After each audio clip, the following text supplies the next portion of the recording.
গ্রীষ্মকালের সবচেয়ে জনপ্রিয় ফল কাঁঠাল এবং আম অ্যালোভেরা প্রপাগেট প্রসেসে ১২ মাস আপনার ছাদে আপনি উৎপাদন করতে পারেন। এই প্রক্রিয়ায় কাঁঠালের ফলন হতে মাত্র ৩ মাস সময় লাগে এবং এত সহজ এই প্রক্রিয়াটি যে কেউ অনুসরণ করতে পারেন। শুরুতেই উপযুক্ত এক টুকরো বাকল আপনার পছন্দের কাঁঠাল গাছ থেকে ভিডিওতে দেখানো প্রসেসে একটা ধারালো ব্লেডের সাহায্যে চারপাশ থেকে কেটে আলাদা করে নিতে হবে। এখন এই এক টুকরো কাঁঠাল গাছের বাকল থেকে মাতৃগাছের মতো স্বাদ আর গন্ধযুক্ত কাঁঠাল পেতে তার উপরে এক টুকরো রসুনের কোয়াকে ভালো করে ঘষে রসুনের রস লাগিয়ে নিতে হবে। জার্মিনেশন প্রক্রিয়াকে শক্তিশালী করতে এই এক টুকরো কাঁঠাল গাছের বাকলের সাইজে আরেক টুকরো অ্যালোভেরা নিতে হবে, যার উপরিভাগের স্কিনটাকে ফেলে দিয়ে ভিডিওতে দেখানো প্রসেসে মাতৃগাছের বাকলটাকে পারফেক্টলি প্লেস করতে হবে।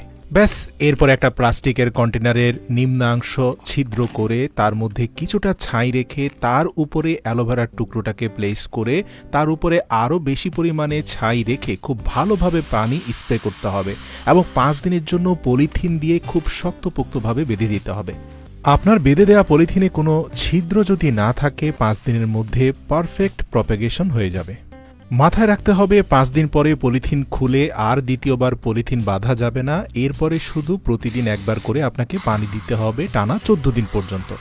১৪ দিন পরে প্রপার প্রপাগেশনের মাধ্যমে আপনি দেখতে পারবেন সেই বাকল থেকে মাতৃগাছের মতো গুণাগুণ নিয়ে বেশ কিছু কাঁঠালের মুচি বের হয়ে গিয়েছে।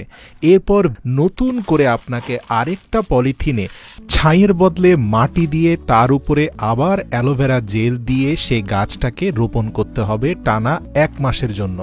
মনে রাখতে হবে কাঁঠালের বীজ থেকে জার্মিনেশন করা চারাগুলো যতটা শক্তিশালী হয়, প্রপাগেশনের মাধ্যমে বাকল থেকে তৈরি করা চারাগুলো খুবই দুর্বল হয়, কিন্তু এখান থেকে যে ফলের উৎপাদন হয় সেখানে মাতৃগাছের পরিপূর্ণ গুণাগুণ থাকে।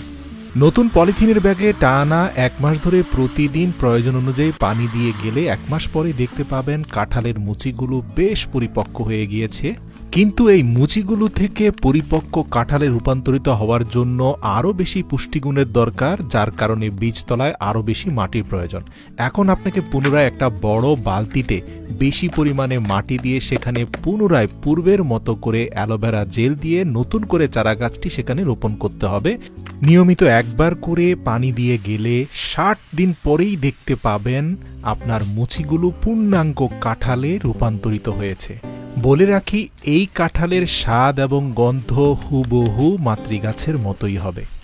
খুবই সংক্ষেপে বলে দিতে চাই, আপনি চাইলে আপনার রসালো পেয়ারা গাছের যে কোনো একটি উপযুক্ত ডালের মধ্যাংশকে বাছাই করে একই প্রক্রিয়ায় সুস্বাদু রসালো পেয়ারা খেতে পারেন ১২ মাস আপনার বাড়ির ছাদে।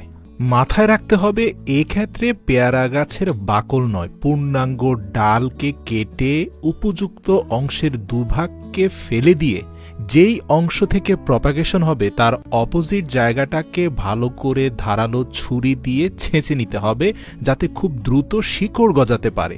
এরপর একই প্রক্রিয়ায় একটা টিস্যু পেপারের মধ্যে পর্যাপ্ত অ্যালোভেরা ন্যাচারাল জেল লাগিয়ে সেখানে প্রপাগেশনের জন্য কাটিং করা পেয়ারা ডালটাকে মুড়ে একটা প্লাস্টিক কন্টেনারের নিচে কোকোপিট রেখে তার মধ্যে টিস্যু পেপারটাকে রেখে তার উপরে পর্যাপ্ত কোকোপিট দিয়ে ভালো করে পানি স্প্রে করতে হবে।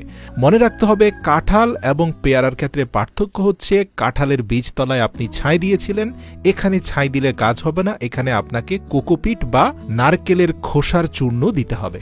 প্রিয় দর্শক, এর পরের ধাপগুলোতে তেমন কোনো পার্থক্য নেই। যে বিষয়টা আপনাকে জানিয়ে রাখা প্রয়োজন, ১২ দিন পরে প্রপার প্রপাগেশন হওয়ার পরে গাছটাকে উঠিয়ে ভালো করে ধুলে আপনি দেখতে পাবেন নিচের যে অংশটা আপনি ধারালো ছুরি দিয়ে ছেঁচে দিয়েছেন সেই অংশে খুব ভালো করে শিকড় বেরিয়েছে।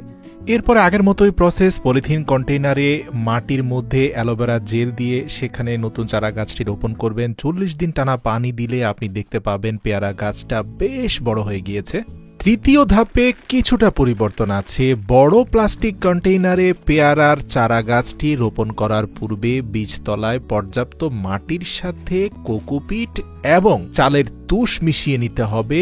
এরপরে টানা ৪০ দিন পানি দিলেই আপনার ছাদের সেই পেয়ারা গাছটিতে পর্যাপ্ত ফলন হবে। আর হ্যাঁ, বরাবরের মতোই প্রপাগেশন প্রসেসে উৎপাদন হওয়া এই রসালো জুসি পেয়ারা প্রতিটা কামড়ে আপনার মনে হবে মাতৃগাছের স্বাদ এবং গন্ধ অটুট রয়েছে।